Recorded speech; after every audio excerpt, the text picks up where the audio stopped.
ओम नमः शिवाय। श्री शिव महापुराण महात्म्य दूसरा अध्याय। शौनक जी बोले, हे महाभाग सूत जी, आप धन्य हैं, परमार्थ तत्व के ज्ञाता हैं। आपने कृपा करके हम लोगों को यह बड़ी अद्भुत एवं दिव्य कथा सुनाई है। हमने यह पाप नाशिनी, मन को पवित्र करने वाली और भगवान शिव को प्रसन्न करने वाली अद्भुत कथा सुनी। भूतल पर इस कथा के समान कल्याण का सर्वश्रेष्ठ साधन दूसरा कोई नहीं है। यह बात हमने आज आपकी कृपा से निश्चय पूर्वक समझ ली। हे सूत जी, कलयुग में इस कथा के द्वारा कौन कौन से पापी शुद्ध होते हैं, उन्हें कृपा पूर्वक बताइए और इस जगत को कृतार्थ कीजिए। सूत जी बोले, हे मुनि, जो मनुष्य पापी, दुराचारी, खल तथा काम क्रोध आदि में निरंतर डूबे रहने वाले हैं, वे भी इस पुराण से अवश्य शुद्ध हो जाते हैं।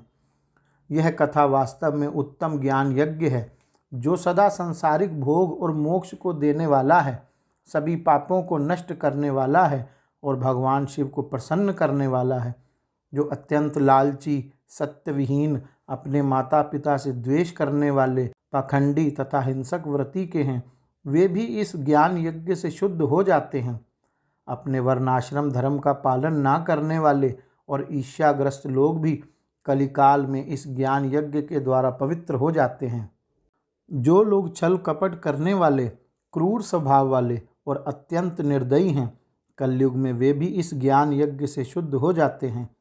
ब्राह्मण के धन से पलने वाले तथा निरंतर व्यभिचार परायण जो लोग हैं, वे भी इस ज्ञान यज्ञ से इस कलिकाल में भी पवित्र हो जाते हैं। जो मनुष्य सदा पाप कर्मों में लिप्त रहते हैं, छठ और अत्यंत दूषित विचार वाले हैं, वे कलयुग में भी इस ज्ञान यज्ञ से निर्मल हो जाते हैं।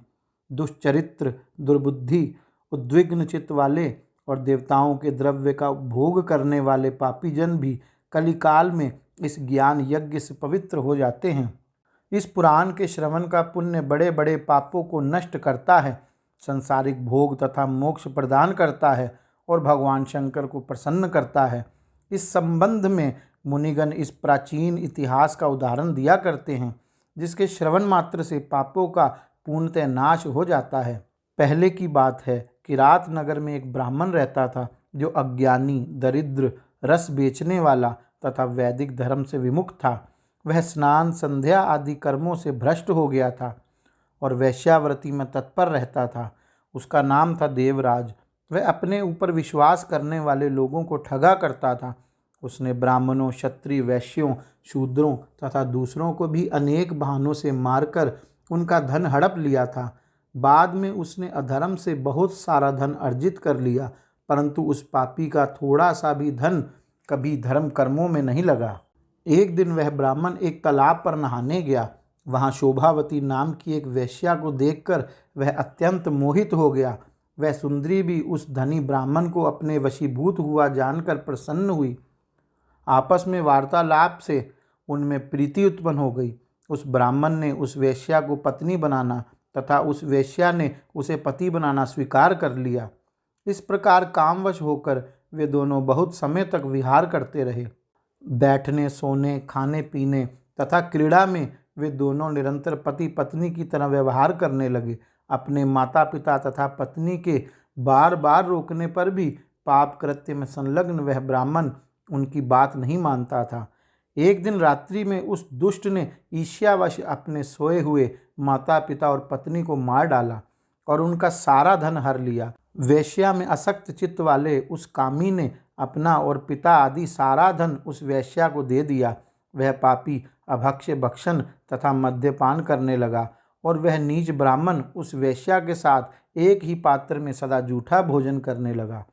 एक दिन घूमता घामता वह देवयोग से प्रतिष्ठानपुर अर्थात प्रयाग में जा पहुंचा। वहां उसने एक शिवालय देखा, जहां बहुत से साधु महात्मा एकत्र हुए थे। देवराज उस शिवालय में ठहर गया और वहां उस ब्राह्मण को ज्वर आ गया।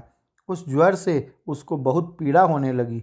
वहां एक ब्राह्मण देवता शिव पुराण की कथा सुना रहे थे। ज्वर में पड़ा हुआ देवराज ब्राह्मण के मुखारविंद से निकली हुई उस शिव कथा को निरंतर सुन रहा था। 1 मास के बाद वह ज्वर से अत्यंत पीड़ित होकर चल बसा। यमराज के दूत आए और उसे पाशों से बांधकर बलपूर्वक यमपुरी ले गए। इतने में ही शिवलोक से भगवान शिव के पार्षदगण आ गए। उनके गौर अंग कपूर के समान उज्जवल थे, हाथ त्रिशूल से सुशोभित हो रहे थे। उनके संपूर्ण अंग भस्म से उद्भासित थे और रुद्राक्ष की मालाएं उनके शरीर की शोभा बढ़ा रही थी।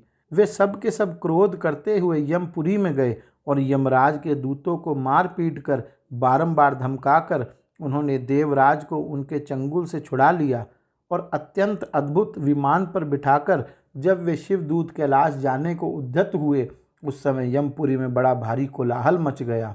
उस कोलाहल को सुनकर धर्मराज अपने भवन से बाहर आए। साक्षात दूसरे रुद्रों के समान प्रतीत होने वाले उन चारों दूतों को देखकर धर्मज्ञ धर्मराज ने उनका विधि पूर्वक पूजन किया। यम ने ज्ञान दृष्टि से देखकर सारा वृतांत जान लिया। उन्होंने भय के कारण भगवान शिव के उन महात्मा दूतों से कोई बात नहीं पूछी।